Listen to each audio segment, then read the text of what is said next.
பாஜகவுடன் கூட்டணி என்பது இனி கிடையாது என்று அதிமுக பொதுச் செயலாளர் எடப்பாடி பழனிசாமி தெரிவித்துள்ளார். முன்னாள் அமைச்சர் கடம்பூர் ராஜுவின் தந்தை மறைவிற்கு நேரில் ஆறுதல் தெரிவிக்க அதிமுக பொதுச் செயலாளர் எடப்பாடி பழனிசாமி தூத்துக்குடிக்கு வருகை தந்தார்.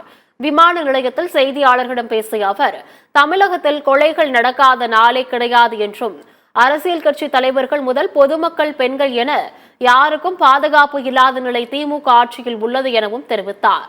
ஆடு மாடுகளை வெட்டும் கசாப்பு கடை போல் தமிழகம் செயல்பட்டு வருகின்றது என்றும் கூறிய எடப்பாடி பழனிசாமி, காவல்துறைக்கு முழு அதிகாரத்தை திமுக அரசு வழங்க வேண்டும் என்று வலியுறுத்தினார். தினந்தோறும் கொலை நடக்காத நாளே கிடையாது. கொலை மாநிலமாக மாறியுள்ளது வேதனை அளிக்கின்றது.